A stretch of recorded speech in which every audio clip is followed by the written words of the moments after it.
Welcome to the VGrillers Podcast, episode 10. I'm George, your host, founder and CEO of VGas, the vertical grill accessory storage system, here with Eric, a.k.a. MrFlavorsmith. Hey, everybody. Welcome to another great episode, our 10th one. Let's have fun. Our 10th one, that's right. And we got another really cool guest with us today, somebody I met at the Ohio Egg Fest about a month ago. And he was hanging out with some really unseemly people at the event. And no, I'm kidding. But I thought it was a really cool guy, and we invited him to come on the podcast. His name's Jay Johnson, and he is the founder of Johnson's Barbecue Provisions. And he is, like I said, he's a real cool guy. I think he's got a really good story to tell. And so just to kick this thing off, Jay, just tell us a little bit about your bio or your barbecue bio, and let's see where this thing goes. Yeah, maybe where it started at the top. Kind of give you like a life bio and a barbecue bio, and they kind of all come together in a good, special way. Perfect. So I went to school in Texas. I went to Texas Southern University, and I stayed in the dorms for a year, met a couple of friends, still friends with to this day. If they see this, they're going to laugh. So stayed in the dorms for a year, met these guys, grew close to these guys, got our first apartment. So I used to do like 72-hour parties. Sorry, Mom. So we used to hang out and kind of, just barbecue, drink some carbonated beverages and just kind of hang out, as young men trying to figure out life. So came a day where it was my turn to get on the grill. So originally from Southern California, I'm going to school with all these Texas guys.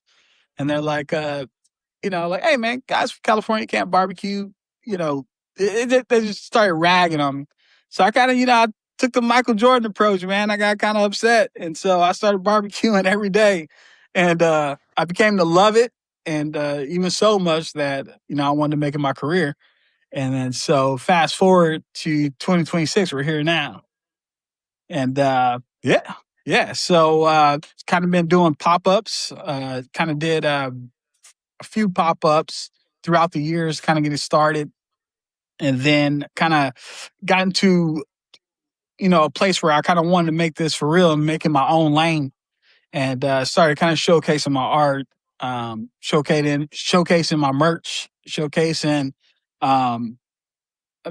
salsas. I think I did I tried every facet. I think I went from seasoning. I started a seasoning company, I had a good blend. I'm like, okay, a little too saturated. I'm gonna get out of that. That's not something I want to see myself doing a barbecue every single day. So started cooking, started doing pop-ups, and love that. With the pop-ups, go in for the viewers that are watching this that don't know, novice people coming on. What is a pop-up, and what did you do at your pop-up? Okay, so a pop-up is where you have most barbecue guys, in my particular thing, started off at breweries. So I started off at LAL Works, kind of did like a pop-up. I think my first menu was like a stuffed turkey leg with mac and cheese and Parmesan cheese on top. Kind of learned that. Well, I kind of piggybacked off the guy from Turkey Leg Hut, which actually, funny story, went to my school. And I kind of piggybacked off his recipe, so I have to give him the credit on that. I can't make it seem like I invented that, All right. And started off that, did very well, sold out. And so the breweries, they kind of invite you as a cook, and if you want to, sell your products, you'll go in there kind of like any other business, ask them, hey, I'd like to sell. What do I need to do? And then I kind of, got my ducks in a row and was able to do my first pop-up, which I hired my dad as my helper.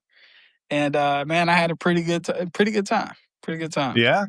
Yeah. So what other things besides the turkey leg would you do at the pop-up? Like what would you cook? Yeah, so I did a rib sandwich, and my menus, dude, my mind just goes with food. I'm just trying to create like something that's like you're not gonna expect it. How can I put these flavors together, and like how can I just make a killer meal? And so I did turkey legs, I did ribs, I did fried fish, I did fried chicken wings. I did. So this last year here at a great brewery out here in the Pacific Northwest, Stoop Brewing, I got to give a shout out to them. They are some of the best people you'll ever meet. Like they give me a chance. I just fell in love with that whole company, and they gave me a shot, and I set up a griddle. I did a Blackstone, so I did smash burgers for a year. Yeah, all craft, all homemade ingredients, all hand ground, brisket ground, house, everything made house from scratch, except the bread, the buns. I didn't get there. But I'm working on that. Yeah. So what year did you start doing the pop-up thing? So I think I started the pop-up thing in 2018. All right. I want to say 2018. So I've been kind of. What type of cookers were you using for these type of events? So, man, I think I started off with a char griller. There you go. Yeah, a char griller. And the first grill that I ever used ever, ever was an Old Smoky. Have you guys ever heard of Old Smoky? Yeah. So that was the first barbecue pit I ever had in my life. I love it. I still got one to this day. I gave one out in Oregon to a gentleman that I was like, hey man, super cool guy. I was like, hey man, you got to have this. I got another one out. Like, take this, right? Yeah. So the char griller, and I think I can fit about 7 slabs of ribs on that thing, and they're all stacked up like Legos, man. It was bad. I had no airflow. It was bad, but I loved it, man. I had a good time. That's cool. Slap some sauce on there, no one's gonna know any different. Man. And call it a day. If it sells, I was good. Like that. I was just trying to have something that I can do every single day that I loved. Yeah. And so I was doing whatever. And funny thing is, back then you don't really have a lot of mentors that can like tell you how to do this, right? Or like say, hey man, like you're doing a pop-up. You might want to do this, or you might want to. You really had, or you didn't have anybody to really like get in contact with until you started meeting these folks. So I would try to go out to every barbecue competition. I just immersed myself in barbecue. And there's a couple of guys I follow. One here in Atlanta. I haven't met him yet. I want to. And there's a guy in Texas that I've done a Zoom with. We chatted a little bit. Have you heard of Big Vince? I have not heard of Big Vince. He's doing all kind of pop-ups, and he just bought himself a trailer, and I mean, he might be a good one to talk to because he has a day job, but he's doing that nights and weekends, I guess. But right on. That's what he's doing as a side hustle. But he seems really committed to it, kind of like you. He's really committed to it. The other guy here in Atlanta, who's actually been overseas with doing his thing, is Quay Odoms, and his specialty is oxtails. Oh, nice. Oxtails. Yeah. Nice. That's really popular. Oh man, I love a good oxtail. Yeah. Dude, I never even heard about eating an oxtail until I started seeing this guy on Facebook. I'm like, dang, man. Hey man, I've never seen an ox out here in the States. Wait a minute, you're from Texas. What? Yeah. I remember you can get those for like scraps, man. Like I remember my grandma used to make them, Yeah. And it's so expensive now. Oh man, it's like a brisket. You just got brisket with bones. Like $50 for like 6 of them. Right. Wow. Right. This is a tail, man. And it's only like one little vertebrae of a tail or whatever. Right. They'll give you 3, and then after that, you gotta fill in the blanks. Man. Wow. Yeah. Anyway, so you started doing pop-ups, and you were playing around with rubs and sauces and different things. And so when did you have the notion to do Johnson's Barbecue Provisions, and what does all that mean, right? Let's talk about that. Yeah. So I kind of struggled with a couple of names. I went from Backyard Enthusiast Barbecue Company, which I was a backyard enthusiast. That was about, there we go. That was like my first first company. And I'm like, dude, this is too long. Like, like I'm making stickers, I'm making shirts. I'm like, Dad, this don't work out. This is like, put it in it's like, like I'm trying to make merch, man. They're charging me, 50x because of how many fonts I got. So I'm just like, this is not sustainable. So from there, I went to Barbecue Artists, which was a great time, and it kind of got me to where I am now. And so I said, this is Barbecue Artists. So I went there, and I'm just like, I don't know. And so kind of like a legacy thing where I was like my last name, and I kind of like missed this part of the story, which I don't know how I could. So I know I said I hired my pops, for my first pop-up. So we started just cooking in the backyard together all the time. Right. And I'm just like, his name is Johnson Q. He goes by Johnson Q. He's like a Facebook guy. He's serious. Okay. He reports back to me telling me like, hey man, like this guy's doing this guy's doing that. So he's all fired up. So, it's kind of like our fantasy. That's awesome. So, bonding with my pops with that. And I'm just like, well, I'm going to keep this legacy going, like he has his name, that's fine. But I kind of want to keep this thing rolling, for, when we're just all getting older and, you just never know. And, I want to pay homage in that way. Yeah. Amen. Yeah, that's cool. That's great. So I know you're on Instagram, and I wasn't sure if you were on Facebook. So I tried to find you on Facebook and couldn't, but I found another Johnson that you said Johnson Q, and that's what I found. Is that him? That's what. Oh, dang. How about that? That's hilarious. I'm going to have to go back and find him again and follow him. Yeah. Great. He's going to be on the podcast. He's going to be fired up, man. He's going to be fired up. He's like, oh, man, you're on a podcast. Oh, yeah, how did it go? Like, he's just, he's just a cool dude, man. I love him. Hey, way to go, John. You keep it up, buddy. Keep grilling. We can have his dad on sometime. That's what I'm saying. Wouldn't that be wild? Be then awesome. he can talk about this Jay. son was cool, but man, yeah, that would be so great. Cool. Oh man. Get some real Jay stories, man. That's awesome. Oh yeah, you'll get him, man. He'll talk about I know the story. I don't want to ruin it, but I tell you what, I got a cut on my finger right here, right? And he was like my official taste tester for months, and I used to I guess I'll give it. He has plenty more, but I cooked I think this is probably like my maybe like 5th brisket, and the best one I cooked up until that point, because the other ones were like shoe leather, man. I didn't even trim them. I didn't do anything. I didn't take the mohawk. I didn't take the decal. I didn't even know what that was, right? Like, I used to come in and be like, man, I stopped cooking. And I used to get so like, I wouldn't say mad, but frustrated. I used to throw away the whole brisket. My dad's like, hey, what are you doing? You can make like pot roast for that, And I was just like, nah, man, it has to be perfect. It has to be perfect.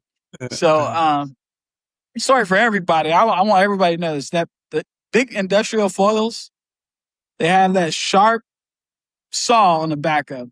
Very careful, man. It flipped down and it cut my finger. I don't even have feeling in this finger anymore. And that was probably like 2019. And be very careful. Respect that foil. Respect that foil. So my question to that is though, how did the brisket turn out? That was the best one I ever had. Now I didn't have any bark on it. I remember it vividly because I came back. I think I got 12 stitches. I came back home and I'm just like, all right, Dad, let's cut it. Like, he's like, oh, you serious? And I was like, oh yeah, I'm serious. I cut it out and he was like, oh yeah, this is the best one. Now I don't know if he told me that because I was bleeding like a hog or not. But that's a good dad. To me, it was the best one I tasted. That was the best one I tasted. Yeah. That's good. So when you and your dad cooked, like, were you cooking a bunch of different things, or was there something that y'all like to cook regularly? Or I'm sure you mixed it up, but was there one thing that y'all really enjoyed cooking together? I would say ribs. He's a Santa Maria guy. So he has a Lone Star cooker. And I think he got that when he got that a while ago. I think he was like something like when Lone Star Grills first got started, he was like one of the guys that got that. I know it's 6x6 because he puts on a trailer, but I don't know the depth, but it's a pretty big Santa Maria, and he can grill some great ribs on there, you know. But I was kind of like, I kind of inhaled that Franklin smoke, and I was just like, oh, nah, man, I'm going to Central Texas barbecue, like, you know. But now that I get older, I'm starting to like, okay, man, I kind of like that Santa Maria. I kind of like just like salt and pepper, and maybe like a Yeah. mop sauce, you know, just from cooking Oh with yeah. all these people all around, and you just kind of like pick up on techniques. Yeah. Yeah, and so now I kind of just like, I don't really have a style. Like I kind of just incorporate everything I've learned and kind of put my own spin on it. So your catering, I have a question about that. So now you're kind of doing a catering business, right? Right. Yeah. So Man, that's a lot of work. it is, and I love it. I don't know if it's like the adrenaline rush of All right. like, you know, like there's so many variables that can take place, and like, do you have everything? You know, is it, like, now is you know, is the food all like? Can you keep it warm until you get to the venue? Then can you keep it at a safe temperature? It's like so many variables that you got to Right. do, and it's like, I think that's what I love about it. I think it's that challenge, and then Yeah. I love hospitality. Like, I love talking to people. Like, I love, you know, I just love people. Yeah. Yeah. I didn't pick up on that in Ohio at all. Didn't pick up on that at all. Yeah. I had a blast out there. I had a blast. I did too. It was my first time for me, and man, it was a good time. So when did you actually spin up formally Johnson's Barbecue Provisions? That was last year. Okay. That was last year. Cool. Did the Yeah. catering start before that, or did it start kind of, that's why you did Johnson's Barbecue Provisions, to cater? So the catering kind of popped up when I started, ironically, when I was doing the pop-ups. Right. Because of now I course. was getting invited to weddings and events. And I'm like, well, I still want to sell, you know, if I feel like it, I want to sell a salsa that I grow from my garden, you know. Got Right. some beefsteaks over there. I got all the kinds of tomatoes. Like, I want All to right. blend those up and sell them. You know, sell them to get people out there. Of course, like, it's business, but I still want to get the product out. So I would say more so not selling. I kind of want to get the product out, but I also love barbecue business. So Yeah. So that's Provisions is actually a great name because it kind of umbrellas a lot of different things. True. Right? So that's pretty cool. That's True. pretty cool. And I, you know, I just kind of like started, you know, studying what it actually meant. I'm like, well, there's a few barbecue guys out there, or, you know, guys and girls, but they're not a lot of provisions. You know, you got company, you got, you know, funky names, and which is, hey man, do your thing. Like, I love it. But I was like, provisions kind of like describes me, you know. So a couple Very things. cool. Tell everybody where you are. So I live in Seattle. Oh, okay. I'm in the Pacific Northwest. And what Awesome, areas do man. you serve in your catering business? So it's going to be Seattle proper and Ballard. Okay. Very cool. And I go all over. I mean, I did a 2-hour commute kind of close to Vancouver, Canada, a couple of months ago. There you go. Cool. Like, I'll go wherever just to cook and have a good time. Yeah. So how do people find you? On Instagram only. And so for my catering, which is funny, I kind of started off, I read a book called Why Things Catch. And Okay. it has an orange cover, and it has a light bulb up with you know, flowers coming out. And it basically talked about like word of mouth marketing. And I thought that fit me more than just kind of like advertising, you know? And I was just thinking, I was like, you know what? It'd be kind of cool just to do just word of mouth, you know?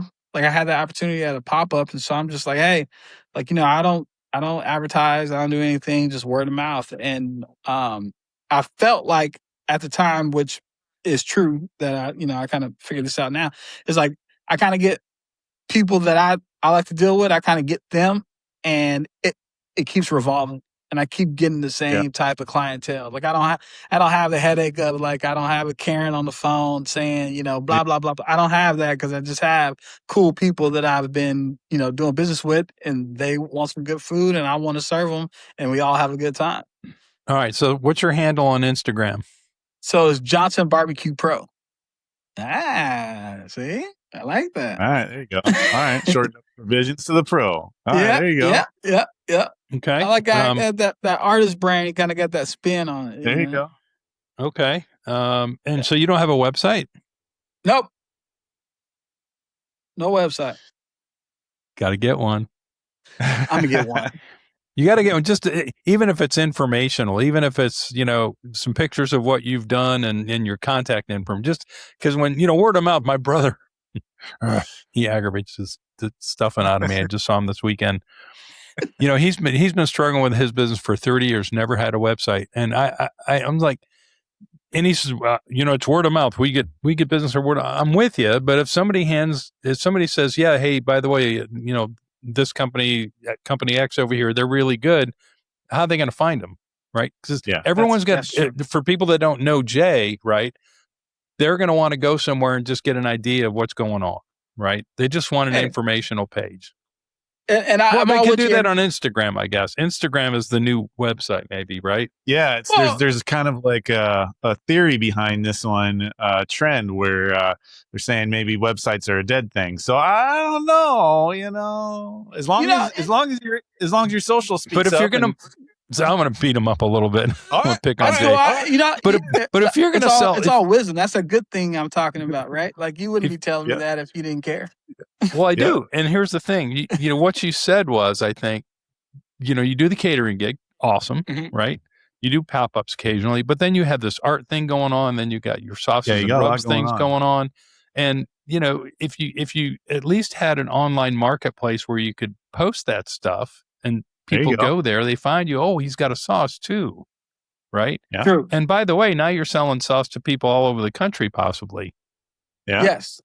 Yeah, I'm just saying. No, I love it. I always had this thought process in my mind. It's kind of like run it like a microbrewery, right? Yeah. Like, so, like I'll have drops. Like I just put out 2 t-shirts and a sweatshirt. If you go on my Instagram, you'll see it. I got custom pieces that I just made. Just drop on a shirt. I got a sweater that says like beer and barbecue with a heart in there.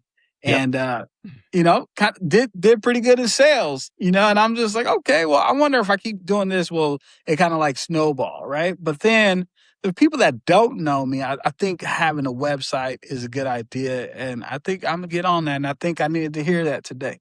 Well, there you go. Here's the thing. You're making 2 more friends in the community, right? Mm-hmm. And Eric and I both, we really like to help people that we deal with, right? And I don't mean deal. I mean just that we establish a relationship with, right? Mm-hmm. So I want to help you if I can. It's like I want to help everybody that I can. Whether it's promoting an event or promoting a business or whatever. I want you guys to be successful, and that's just a karma thing for me. I like that. I like that. And I want to pay that forward too. Yeah, well, you were talking about this. I don't know if you broke this down for everybody that's going to be listening here, but so you're talking about your merch and everything, and you said something before we got on about, barbecue art. So like, let's dig into that real quick. What are you talking about when you're saying like barbecue art and merch? What is that specifically? Like what are you doing artistically that you're putting on merch and everything? Right. So I think, this came to be like, I mean, don't get me wrong, I love cooking, right? But this is came to be like they're neck and neck, I just felt like I'm a true artist. I love to cook, and I feel like, putting a candy paint on some ribs is art as well. But I'll come up with an idea, and I think it looks cool. I think I'm a pretty fly guy, and I like wearing barbecue stuff. Like I like wearing a barbecue shirt, the kind of shirts and sweaters, hats, to just let you know that like, hey, this is like the community that I belong to, and like, if you're like that, let's have a conversation too. Yeah. Like I seen a guy earlier, I was kind of running late for my flight, but he had a Patio Daddy-O shirt on the airport. And I was like, with a grill. And I mean, I was just like, dude, see, that's what I like. Right. And that's a conversational piece. And so like, I'll just come up with an idea. Like right now I have a wolf that's kind of like blowing on a grill, and she's like a pinup girl that has like an afro, right? And There's a big I kind bag of got of my rolls, logo puffing around and it. puffing. Yeah, which I love, right? But it reminds me of those old hot rod, classic, Yeah. vintage Okay. Americano art styles, All right. And so I dig into that, like traditional tattoo flash art, right? Like not actually Gotcha. tattoos, but like the flash art. Because I'm a pretty Yeah. tattoo guy, I'm a tattoo collector. So like I just want, hey man, if I got tattooed, like I want to showcase that in barbecue. Like I want that on somebody's, back patio when they see that. It's like, hey man, where'd you get that artwork from? Or Yeah, that's cool. yeah. I So like that because like the whole backyard, barbecue cooking space is really a big thing, and it's not just even here. I mean, you go over to Australia, you go to the UK, like people really do up their backyard kitchen spaces. So yeah, I could see that for sure. Right. That's super cool. Yeah, I like that. It's a sacred area. I mean, that's where we go. We get our thoughts out. We hang out. We kind of get away from the world and cook our families like a great meal. That's awesome. where we thrive, man. I like it. Cool. Yeah. So you're talking about seeing a guy with a barbecue shirt on and stuff. So here's a confession. I wear my logo shirts everywhere I go. I was up in Canada visiting my family, and I wear it every day because I'm waiting for the day when somebody goes, "Oh, that's VGas." I love that. I love that. I love that. I love that. One day it'll happen. One day we'll have enough brand recognition. It's coming, Somebody's going to say, "Oh it's yeah, that's VGas." It's coming, baby. It's coming. It's gonna happen. I'm a mess. I love it. I love it. I'm gonna do that. I love George. When I get off the plane, man, I'm gonna be like, "Is that the VGas guy?" Right. That's the VGas guy. Yeah, we're not there yet, but we're working hard towards it. So yeah. It's coming soon, baby. Coming soon. Yeah. So you're a full-time dad. How old are your kids? So I got one, and he is 15 months. Oh, so he's not grilling yet. No. That's why I said, hey man, I might be a little late. I got something working. I got it. Yeah. Oh yeah. It's a blast. So I tell you what, man, I've got a 9-year-old and a 4-year-old, and so the 9-year-old is Junior Flavorsmith, and the 4-year-old is Mini Flavorsmith. I love that. And they fight over who's going to be grilling with dad and my youngest. So Mini Flavorsmith, he says, "Are you doing a daddy barbecue video?" "Oh, okay, I'll be real quiet. I'll come out. I'll be real quiet. That's I promise. awesome. I don't want to mess up your daddy barbecue video." And then he'll be like, "Can I flip?" Because he can only flip. Like, so then when we're grilling, he gets up, he puts his little stool right up against the grill, and he knows not to touch it or do anything. And he's really good at it. He's like, "All right, so can I flip?" "You can flip." So that's just awesome, wait. Just man. wait. You're going to love it, man. It's like the coolest thing. Oh, I bet. I can't wait. Gets even better. You can go back and watch episode 3 because his kids were our first guests. That's awesome. We had them both on. It was great, man. You should. I gotta repost that and share that to the world, man. People need to see that. Yeah, that was a hard one. Like the 9-year-old Junior Flavorsmith, he does good. He can hang in, but 4-year-old's like, "Yeah, did you see that bird? Do I have to keep the glasses on, Dad, or can I take the glasses off?" Because they wear the glasses too. It's fun, but it was a cool episode. It's just really neat that his kids are involved and they really enjoy being out and back with their dad, and he gets to post all the time about it, and the 9-year-old is he's already starting to get rolling on social media, man. The Kamado kid, go. yeah. Any day now, he loves Kamados. He just like jumped into that too. He's like, "You know what, Dad?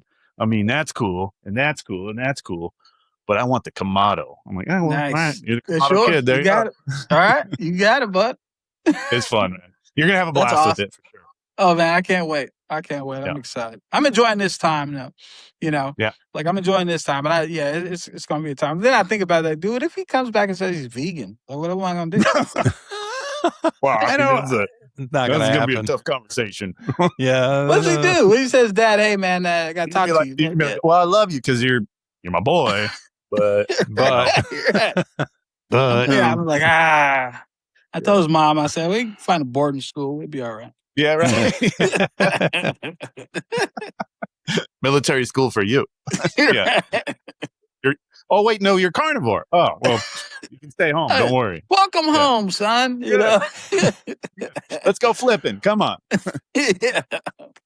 So what was your biggest challenge in starting the provisions company, right? So it was a couple of years ago. I mean, what's from a starting a business perspective, what were some of your challenges? What were some of your big aha moments, lessons learned? My biggest challenge was how to have the discipline to actually put in the study and the hours. I don't care if you're watching YouTube and, it's a mindset thing. Like, how am I going to, learn this thing, which is barbecue, perfect it, and make money from it? Be profitable. Yeah. Yes. Yeah. Like, how can I do that? And I think that I was just a student, and I thought that, man, you love it, it's gonna come. It's gonna come. Now, you're gonna have to put the work in, and it's not gonna be gratifying. I mean, hell, it ain't really gratifying now. Like, I'm not at the scale that I would love to be at, but I'm not quitting, And then so that was a challenge, which I still learn about that challenge every single day. As far as the aha moments was, one, dude, don't have a humongous name. Like, if you're starting off with brisket, salt and pepper cooker company, don't do it, man. Don't do it. I mean, do it if you love it, if you got to do it. But that long name, that's going, it can save you a lot of money. Whereas as far as like filing business licenses, insurance, anything like that, you're gonna have to redo it if that's not what you're sold on. And then also, don't be scared to change names. Don't be scared to rebrand yourself. It's kind of like the stigma where it's like, like I'm gonna have a huge following. I mean, I think I had, which is not huge, right? But I had like 1,500 followers that I knew everybody, all my 1,500, I knew them all, and I changed my name. And then I went down to 200 followers, but I wasn't scared. And now I get guys, gals that come in and say, "Hey, man, I thought that was you. Like, what's up?" Because I'm around, like, I'm a circulate, but I just wasn't scared to kind of like rebrand myself, and start over and figure this thing out and do it right. I mean, that's pretty much how I look at it. Yeah. So Eric has started and sold several businesses. Like, he's the true entrepreneur, right? VGas is really my first real. I started a couple other businesses, but it was just goofing around, like teaching tennis part time. But VGas was my first. But Eric's done this a bunch of times. So we're always interested in hearing about people's journey. And I mean, Eric, what was your most challenging startup? So I started when I was a junior in high school. Opened up my first business. That was Moose Mountain Archery Center, and I was coaching people how to shoot archery, and right out of my garage and out of my backyard and out of my living room. And then I took over my studio shop, 3,000 square foot shop, built an indoor range in there. And then I ended up taking over a grocery store. I would have to say the most challenging, international trade, man, that's a big one. When I got to a level in archery, closed down that business, and then got into manufacturing and trying to master international distribution. People want your products, but they can't get it. Like, that was like the hardest thing I think I've ever really had to do, was figure that out. I'd say that was a challenge. And then just having like employees, people that work, with you, for you, have that same enthusiasm that you have for what the project is, because no one's going to care about it as much as you. Right. Believing in the vision. Yeah, and that's a hard one for a lot of people to see that aren't entrepreneurs. They might think they're an entrepreneur, but like, unless they've been behind the lines there in the trenches and done it, like, they're not going to know what it takes. And so having people to relate with you, like that's a tough one. But what I've did was I found a really good group of friends. Took a long time, that are also entrepreneurs. And then they understood my level of commitment. And then also your significant other, I didn't really lock anybody down until I was like in my late 20s. And, at that point, it was like I wanted to have kids at a younger age. And so finding somebody that understood the reason why I had to work as much as I had to and had that drive. And that I wasn't crazy. Right. This was it. Like the drive, because people think you're crazy a lot of times. Oh, yeah. So, I mean, there's so many challenges in business. Yeah. Do you think people,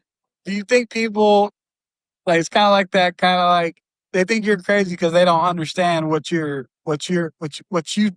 vision. Yeah, totally. And it's really hard to explain to somebody. I mean, even in this space, right? I mean, look what, like for me, what I do, if you don't know what I do, I make a lot of content, but I don't make like real content, like reels, like my stuff is real long form. It's long, it's committed. It's a lot of time away from my boys and my wife and my family, and like, fortunately, my wife knew that I was this type of person, and she has the vision too. She can see it and go, okay, I see what you're working on. I see what you're working on. And, it's worth it. It's worth it. You're doing it again. You're doing it again. Right. So, finding people that are around you, that can kind of support you in, that are like-minded, that will get you through so much bottlenecks and hard times. I mean, really, just to bounce ideas off of people too. You're in this whole, catering space, man, that is so challenging because you've got costs that are always fluctuating. And you think right when you think you've got it nailed down and you're like, I'm profitable and I'm making great stuff, like something's going to be thrown at you and you have to pivot, you have to adjust. And so the ability to get knocked down and then get back up and be like, well, you know what? I'm going to do it again. Man, tell me about it. And going at it like I want to do it better than I did last time. That's like that like people can't fathom that, Yeah. So there's so many challenges with it, but I love the it, though, cool man. thing, see, that's the thing though, is if you can find like the game in it, then you're like, okay, hey, all right, I like this, and you're keeping it like so fresh because you've got so many different things kind of going on, and so it won't get old for you. But at the same time, a lot of times that you get spread too thin too, right? Yeah, I think about that burnout, right? Like, so I think about it. So I felt like with like the garden, that's like my R&R. That's where I go to kind of like clear my head. And then with the art, that's where I go to clear my head. So I kind of like with the catering and then like the merch and then kind of like the barbecue business side, that's kind of like this kind of equal, kind of like, it's like I'm trying to find that homeostasis where I'm like, okay, I'm back, and I get motivated when I draw, or I get motivated when I try to design something on AI or something like that. Cause now it's like a big, I hate AI artist movement, right? Like real artists don't like AI guys. And I'm like, well, why not? Like, I can spend more time with my son if I can figure out how this looks good. Why wouldn't I do it? That's future, man. Utilize those tools, like, and figure out how to roll with it. You got to roll with it or get ran over, one or the other. And the hardest thing to buy, well, the one thing you really can't buy ever, and it's the most valuable thing on the planet, is time. And you're gonna really hit this soon with 15 months old, little guy there. Like, time is something you cannot buy back. So, no, absolutely not. That's cool. You got a lot going on. That's really awesome. I like it. I appreciate it, man. We got to talk, man. I'm glad I did this, man. I'm glad I did this. This is really cool. There you go. Awesome. We're glad that you came. Mm-hmm. Yeah. So, just kind of listening to you guys talk about all that. And again, this is my first real business, and it's in a space I've never been in before. I'm a retired IT guy. I worked at Delta Airlines for 10 years and Turner Broadcasting and different companies in IT and program management. And I was in the military for a bit. And, my aggregate learning was learn how to network. Like, if you don't know who to go to, reach out to somebody anyway, right? And maybe they know the right person. And that's, when I think about VGas and where I'm at with the company, I'm way ahead of where I really should be because I met certain people along the way that were willing to reach out and help me a little bit, right? And so the biggest challenge for me was I didn't know anything about this space really at all. I was a backyard barbecue guy. That's it. Right. So I've just been really, really lucky that I've met some really good people along the way, Eric being one of them. And, that was my biggest challenge, but my background, my history in corporate and my history in the military is just be really good with reaching out to people, that are smarter than you. Yep. Right. Absolutely. So that's the only other piece of encouragement I would tell you is I would reach out to other guys that, maybe are further along in the catering world than you are.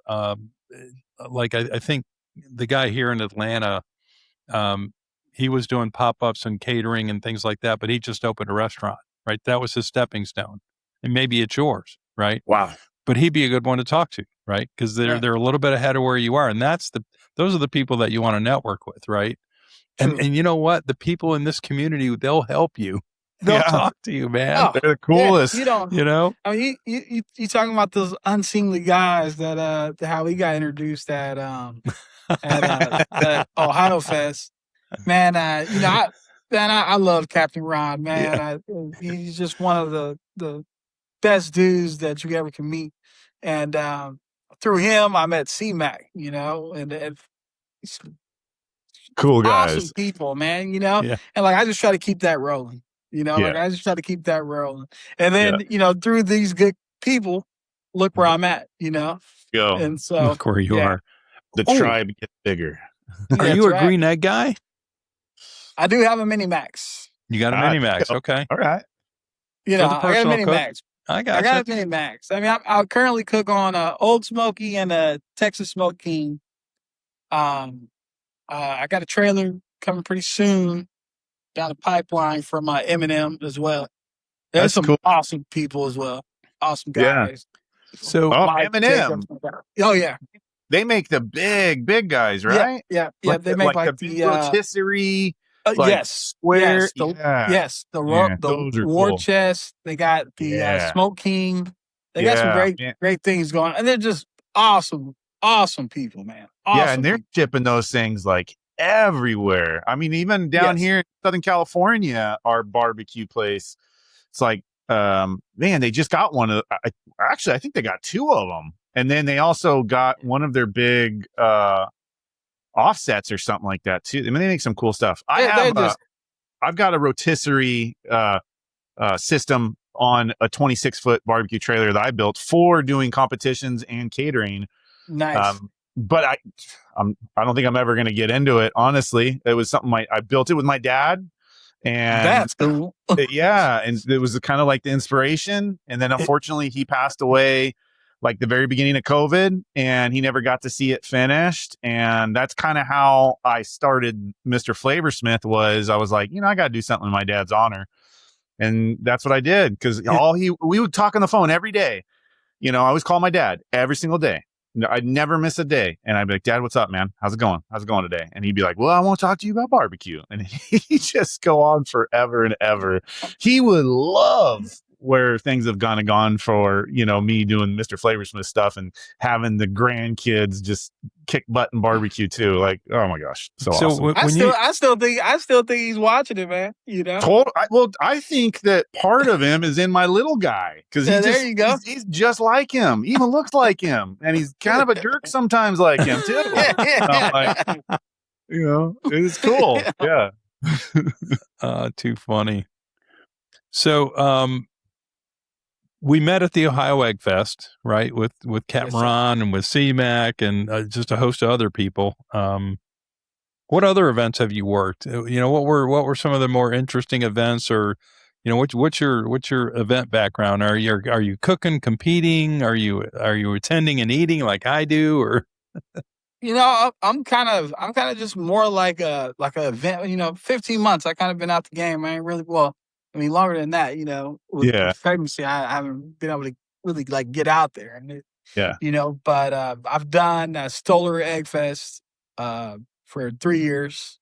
Okay. This is my third year. Talk about that a little. Where is it? How many people attend?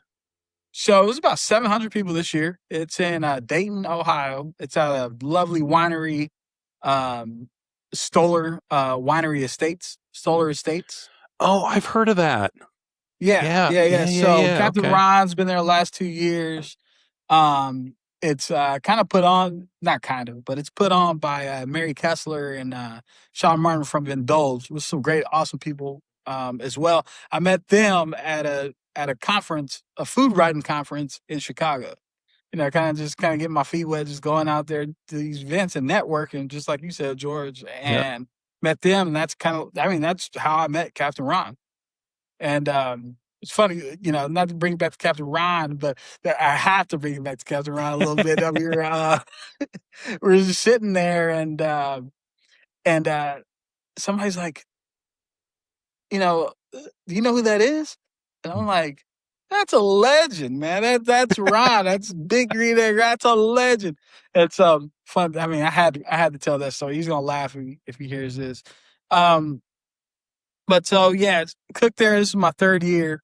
700 people. You kind of did a bite. You kind of did bites for 700 folks. They come out. They kind of purchase the tickets, and God. So Stoller Winery. It's in Dayton, Oregon. And they do a barbecue fest. I've been cooking there the last 3 years. This is my 3rd year, and I did a lamb shank taco. Yeah. All right. I like that. And so we fed 700 people. It's a beautiful setting. You got vineyards in the background. Oh. I mean, Stoller just takes care of the guests. I mean, it's just immaculate. Immaculate establishment. Everybody's cool. It's kind of like family now after these years. Got to cook with Allie Clem from La Barbecue. Yeah. So okay. So I cooked with her, and she was, just awesome. She was done cooking. She was like, "Hey, Jason, let me help you out." And so she's helped me out, man. I'm like, when do you ever get to cook with a Michelin star barbecue chef? Like, that's the first one I ever met. That's awesome. What a cool that was experience. willing to help me, Yeah. And so, so I cooked there. I cooked at Alien A, which was a barbecue fest. Again, kind of was like a sous chef for Mary Kessler and Sean Martin and those great people. And got to meet, I got to meet Rodney Scott. Rodney Scott, Kevin Bledsoe, Rasheed Phillips. Like, all these, Adam Perry Lane, all these guys are there just cooking, and it's just some great events. And so that's been my highlight of my barbecue journey. It's just cooking with all the people that I've read these books, studied, and, meeting them and just connecting with them and find out, like, hey, man, they're just like us, and their story is just like us, and they set off on a journey and they achieved it, and they know how to treat people when they get to that level. Yeah. So that was pretty cool, and that still keeps me going to this day. So those events, I'm like I have 4 and counting, but they're very, very, very important. There you go. Any plans to do Memphis in May? So I have no plans on doing Memphis in May. I've been to Memphis in May twice. Oh, yeah? I've been to the first one with my pops when I was at Tom Lee Park. And then the second time I went as a spectator on my own. Yeah. Yeah. But no plans. If I had the opportunity, I'll do it. I would do it in a heartbeat. And we just got to get you out there and get you on a cook team out there. Oh man, I would love that. I'm not a competition guy, but I am a competition guy when it has to do with the camaraderie, just the community. I just love being out there and just getting greasy, man, for like 7 days. And it's just like, I just love it. I was just in all gather, man. No pun intended. I'm loving it. Get greasy. That's funny. I got that from my buddy Jay in Florida from Barbeque Boys Barbecue. Yeah. Oh, there you go. I don't want to steal his stuff. He might get me for copyright. All right. So Before we wrap up, we have a handful of questions that we ask all of our guests, right? And you already answered one of them. Your very first grill. You already answered that. What was it? It was that Charbro offset, baby. Yeah. That's the one. There you go. You heat it up too hot, Yeah. you're gonna get a. All right. So question number 2. If you were gonna go out back and just cook yourself something, just for you, right? What's your favorite thing to cook just for you? Just for me, hands down, smoked wings and fries. Oh, Really? Haven't had that one yet. All right. Smoked wings and fries. Man, I'm doing those drumettes. Yeah. I'm just putting salt and pepper on them. Yeah. I'm putting it in the Old Smoky. All right. Little mesquite chip, little cherry chip. Smoking them till they get a little color. Salt and pepper. I don't know if I said that already. Salt and pepper only. Yeah. Flipping them where they get hot or the skin gets crispy. I'm taking some buffalo sauce. I'm basting it. I'm doing my fries, Yukon Golds. I'm slicing them. I'm putting them in a foil with olive oil, fresh rosemary from the garden, and I'm just cooking it till it's done. And I'm sitting up watching barbecue videos at my table. So picking it up. If you're doing wings on a smoker, obviously it's indirect. Yes, but it's kind of like a direct. So Old Smoky is kind of like a indirect direct grill because it's like I don't know how to explain it, man. It's like you got everything in this puppy. I love it. Yeah. And so I can stack my charcoal up high where it'll kiss the flame. I'll get a flare up, get some char on there, or I can set it off to the side. It's vertical, right? It's vertical. It looks like a little spaceship. Yeah. Okay. All right. Okay. Yeah. All right. Yeah. So you get that smoke and you kind of get that direct fire, like sizzle. You get the grease droppings when it hits the fire. I mean, this is a versatile little backyard smoke. I love it, man.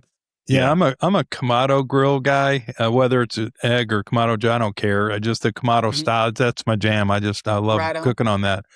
But I started doing wings on a rotisserie on one of those and direct. And so I just spin the wings and man, and I'm like you though. I'm just like salt and pepper. That's all I do. I'll put some sauce on at the very end a little bit. I might put them back in for a little and kind of, get the sauce a little. Yeah. Get them tacky. But yeah, I love doing rotisserie wings because I can get almost 5 pounds in one rotisserie basket. All right. So do you spray any duck fat on them or anything to kind of? Yes, good call. Yeah. Absolutely. Right. Yeah, duck so fat. I just learned this, and God, I wish I could give the person a shout out. I hate stealing credit, man. Yeah. But I forgot who I learned that. I learned that from somebody on YouTube. If I remember your name, I'll shout you out. But I started doing the duck fat maybe about 2 weeks ago. And I'm like, okay. I'm like, all right. Yeah. Oh yeah. Yeah. Because I was using olive oil at first. Yeah, it's not the same. That duck fat gives you a little more crispiness. It sure does. I learned. Mm-hmm. All right. Third question. You're going to go out back and cook for your 10 or 12 closest friends, small group, right? You're going to do something for a small group. What's your favorite thing to cook for a small group? So I'll probably go with spare ribs. Spares, St. Louis, babies. So I'm going like a hybrid. So maybe like a Texas barbecue joint trim. I'm not gonna leave a lot of that rib tip on. What's up, dude? I'm not gonna leave a lot of that rib tip on. You say what's your name? Mr. Flavor. Wait, what the Junior FlavorSmith. Also known as Kamado Kid. There you go. Kamado Kid. There you go. Nice to meet you, brother. This is Jay right here. Hi, Jay. Yeah. Hey, how you doing, man? He's from up north, and he does some awesome barbecue up there. He's got like a catering business and everything. Cool guy. I'm sure you'll meet him in person at some point in time in life. Right on. Right on. Thanks, bud. Yeah, so I'll kind of do like a hybrid cut. I won't leave too much of that rib tip on, but I'll kind of do it like a Texas smoke style. But I kind of like a direct. I still like a char on my rib, man. I mean, yeah, I get that. Yeah, absolutely. I still like a char on my rib, I'll do some collard greens. Ooh, I'll do some black eyed peas. I'll do some rice. I'll do some mac and cheese. So I gotta have that soul food encompassed in that. You know, that nostalgia. I still remember my grandma, my aunt used to sit on the porch and pick fresh black-eyed peas, man, from the farmer's market, and I still remember that That's so vividly. cool. Yeah. Yeah. So cool. Yeah, we have some really good soul food here in Atlanta. You know, as you can imagine, right? Mhm. Yes. Yeah. I think you'd like it. Hey man, I know. I've been to Atlanta once in college. Yeah. Once in college. Yeah. Yeah. Well, okay. So where you're at, do you say you're in Oregon? I'm in Seattle. Yeah. Okay. Seattle. Okay. All right. Yeah. So what are they known for when it comes to barbecue? Like, what's barbecue Seattle like? Like, is there something that like is, renowned or, known in Seattle for barbecue, or is it kind of a mix of everything?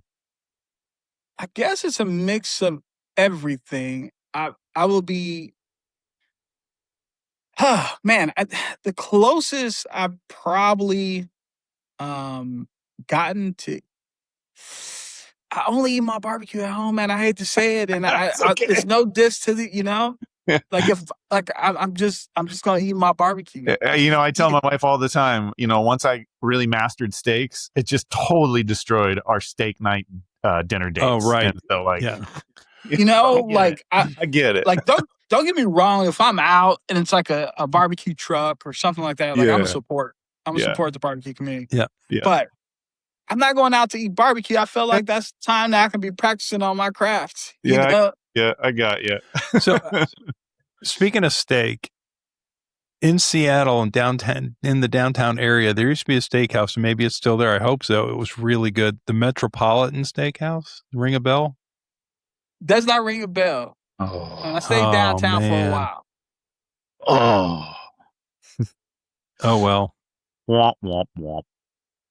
Good thing I can make a good steak now. There you go. There you go. There you go. That's what I tell everybody too. I'm like, hey, if you really want to mess up date night with your significant other, learn how to do steaks, because you're not going to go out for it anymore. Right. And so what are any tips and tricks for steaks? Like, I mean, other than just, are you guys dry brining overnight? Are you marinating? No, not me. For me, No. the trick is probe that bad boy. Well, okay, so George, that's not true, man. You like your 2-inch thick steaks, so that's kind of like that's a thing, right? So I used to grill my steaks. I used to do time hacks. As a guy who first got me on the Kamado style grill,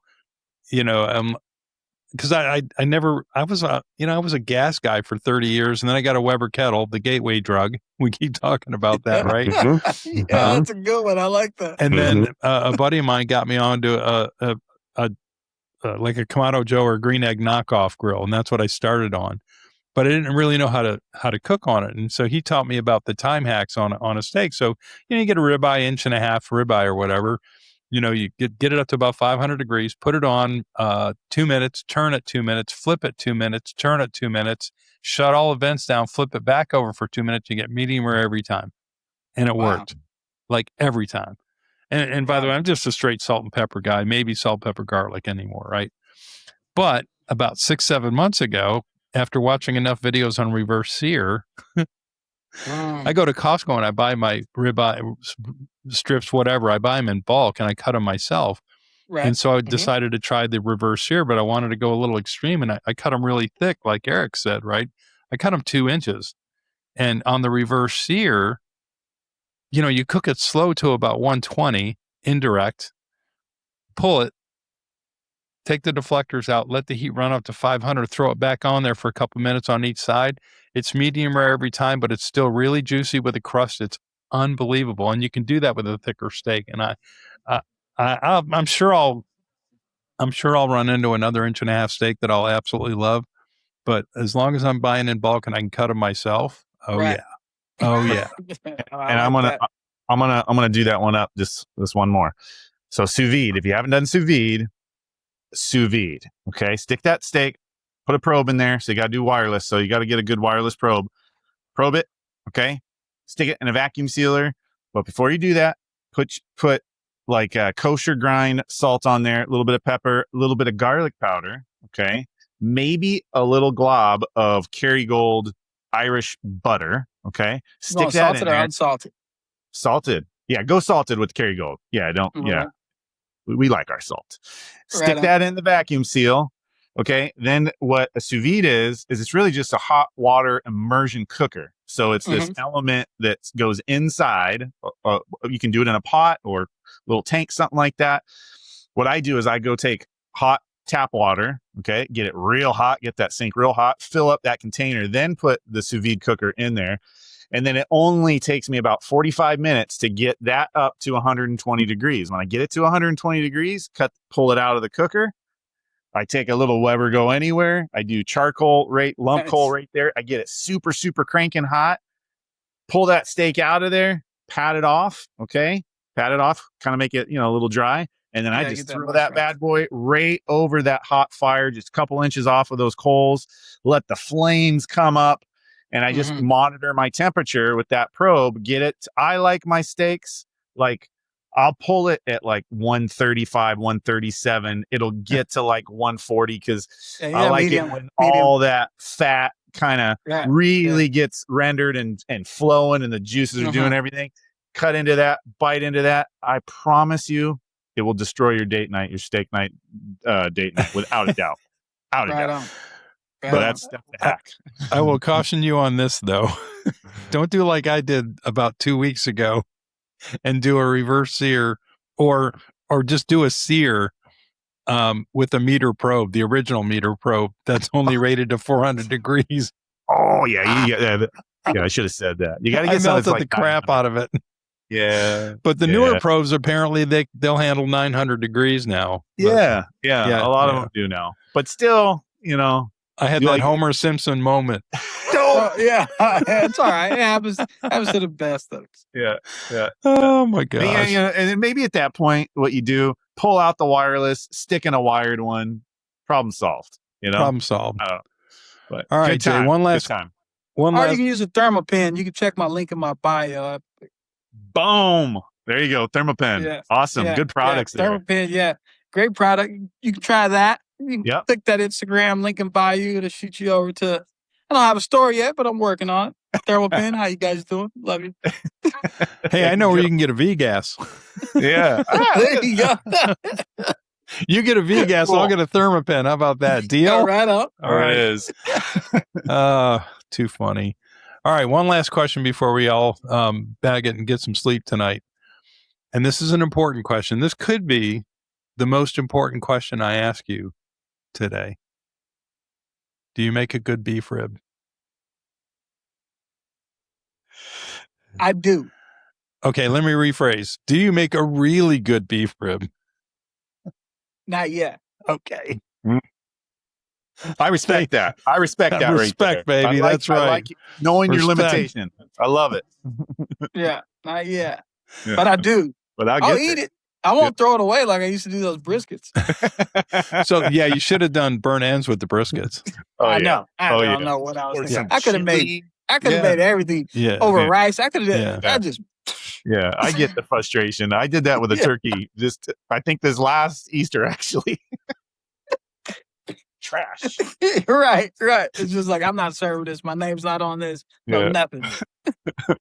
All right, guys. Let's wrap it up. To our audience, Johnson's Barbecue Provisions. Look him up on Instagram until he gets his website. We're going to stay on him about that. Another great episode, guys. I really appreciate it. Eric, you're just a terrific co-host. Jay, awesome. It was very last minute getting you on board, but I'm glad it worked out. I'm glad your flight worked out. I'm glad my flight worked out. Yes. Fingers crossed. If we could just get Eric in somewhere under 90 degrees, I think he'll be happy too. Yes. Amen. But so I would just, thanks again, guys. You guys are terrific. Hey, thank y'all, man. I had a blast, man. This is my first podcast, and I couldn't ask for a better one. I don't think I want to do another one. Y'all invite me back one of these days. We will, and your dad too. So just let him know. The duo. I love it. All right, awesome. It was a pleasure, man. Pleasure. Thanks everybody for joining us and watching our 10th episode. Stay tuned for the next one.